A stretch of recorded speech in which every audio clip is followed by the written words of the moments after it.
Picture a man in his mid-40s. He's been walking for days. We know this because of the wear patterns on his joints, the depletion his body shows at the cellular level, recorded in his bones like a ledger.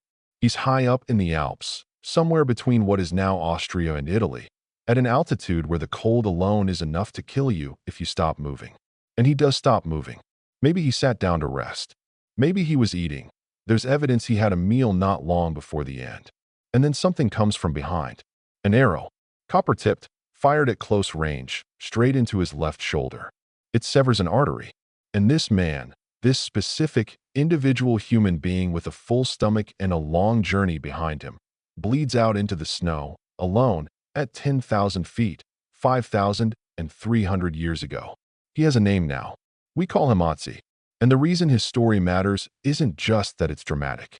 It's that his bones, his gear, the arrow still lodged in his shoulder, survived long enough to tell us something that no written record ever could.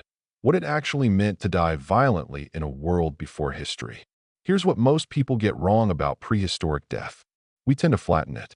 We imagine it as this vague, ambient brutality, short lives, constant suffering, nature red in tooth and claw. And that framing lets us keep a safe emotional distance. They were different from us, more primitive, more accustomed to it somehow.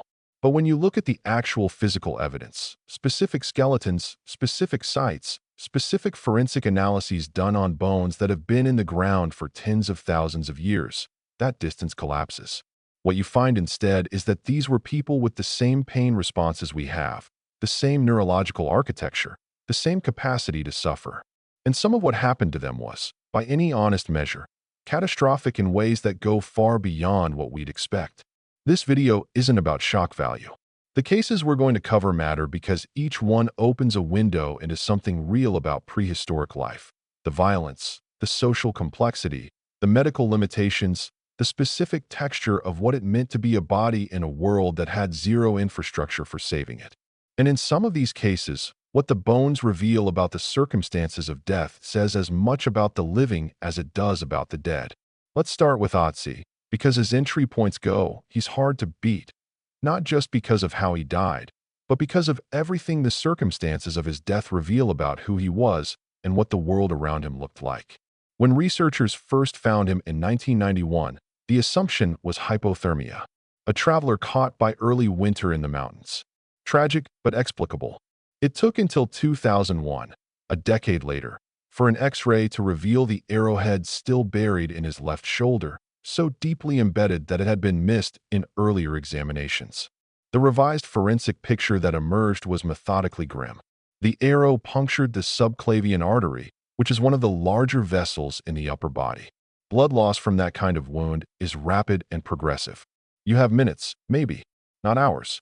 Otzi was also found face down, in a position consistent with someone who lost consciousness and fell forward rather than someone who lay down to rest.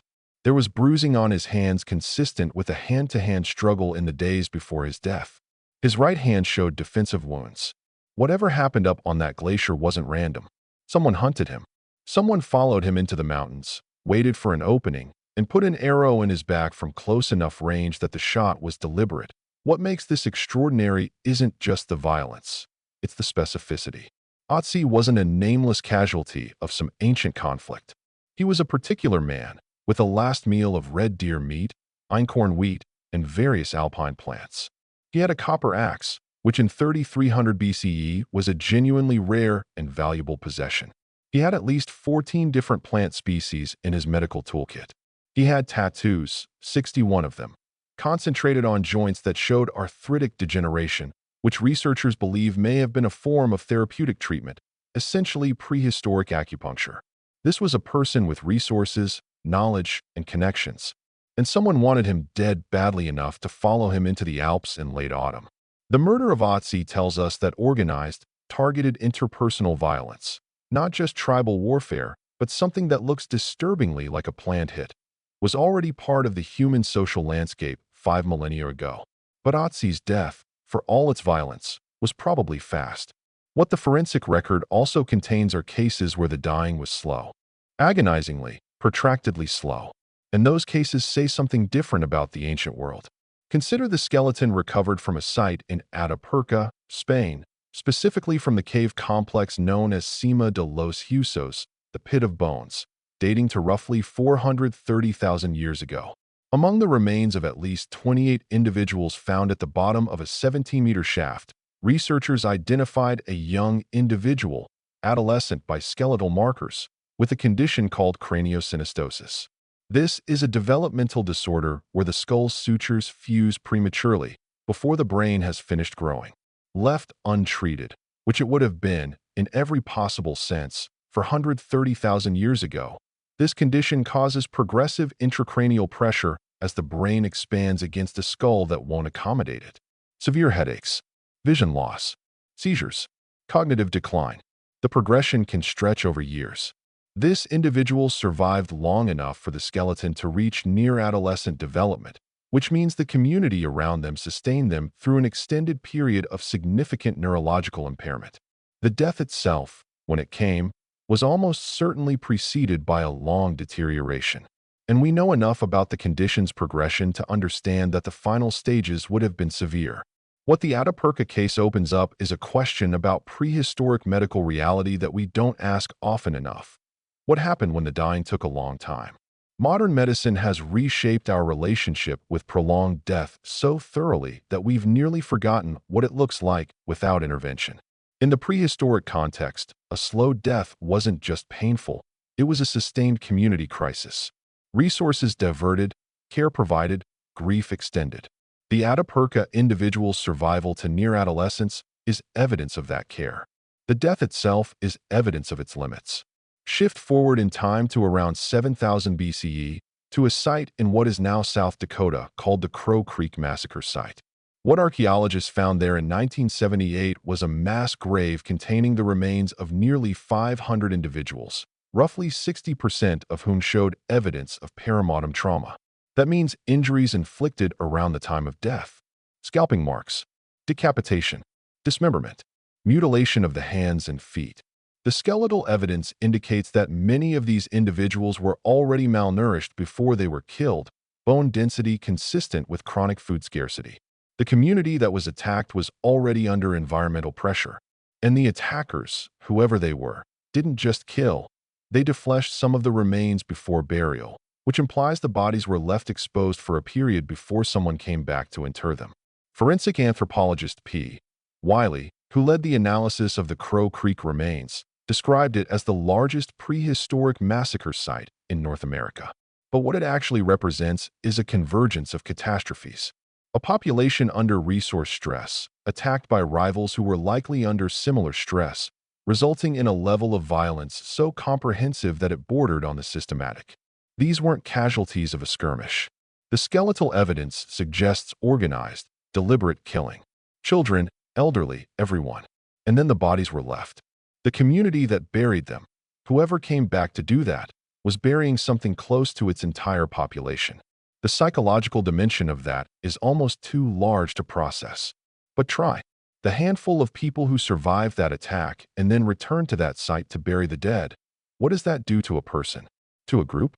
There's no modern analog. There's no therapeutic infrastructure, no cultural script for grief at that scale, no surviving community structure to absorb the trauma. Just bodies, and the people who knew them, and the task of putting them in the ground. Now, before we wrap all of this into a coherent frame, there's a version of the worst prehistoric deaths narrative that needs to be interrogated directly, because it can slide into something that's more about our fascination with ancient brutality than about genuine historical understanding. The honest limitation here is that the archaeological record is not a random sample. We find what survived, bones in particular chemical environments, individuals buried in specific ways, sites that happen to be excavated rather than built over. The people whose deaths were worst in purely experiential terms, who suffered most, who died most painfully, are not necessarily the ones whose remains we can access. A person who died alone in an open field 40,000 years ago from a ruptured appendix left nothing. Their death may have been worse than anything in the forensic record. We just can't see it. There's also the risk of reading modern frameworks onto ancient deaths. When we call the Crow Creek event a massacre, we're applying a moral category that made sense to the people doing the burying. We know this because they went back to do it, but that may not have been universal across prehistoric contexts. Violence at that scale, in some societies, had cosmological dimensions we can't fully reconstruct. That doesn't make it less real. It means the interpretation requires humility, and the survivorship angle matters in a specific way. The cases we know about in most detail, Otzi, the Atapuerca individuals, Crow Creek, are known precisely because something unusual happened. Otzi was preserved by ice. The pit of bones was sealed. Crow Creek was a mass grave that stayed intact. The ordinary deaths, the deaths that were representative of prehistoric mortality, mostly vanished. What we have is, in some sense, a highlight reel of the extraordinary, which shapes what we think prehistoric death looked like in ways we can't fully correct for. Here's where all of this actually lands. Go back to that image of Otzi face down in the snow. Copper axe beside him. Last meal digesting. An arrow in the shoulder he never saw coming. What that image demands of us, and what the forensic record as a whole demands, is that we stop thinking about prehistoric death as a category separate from death as we understand it. The neurology was identical. The experience of blood loss, of the body shutting down, of prolonged suffering. These are not things that evolved recently. They were fully present in every one of these cases. The only thing missing was any capacity to interrupt the process. That's the real content of what these deaths reveal. Not the violence or the scale, though both are real. It's the absence of rescue, the structural impossibility of intervention. A modern trauma surgeon given Otzi's wound, subclavian artery, clean entry point, a victim found within minutes, could save him. Probably. The same injury in 3300 BCE was a death sentence delivered in under 10 minutes. What separates those two outcomes isn't the injury. It's everything that got built between then and now. The knowledge, the institutions, the infrastructure that exists specifically to stand between a body and its worst possibilities. That infrastructure is what we take for granted. These deaths are the most direct possible argument for why we shouldn't, if you're the kind of person who finds yourself in these deeper dives, the ones that use old evidence to say something true about now, then you already know what this channel is. We go where the material leads, even when it leads somewhere uncomfortable. Subscribe if you want more of that, and leave a comment with a case we didn't cover, because some of the best threads we've pulled on came from people in the comments who knew something we didn't. The past isn't really past. It's just waiting to be read correctly.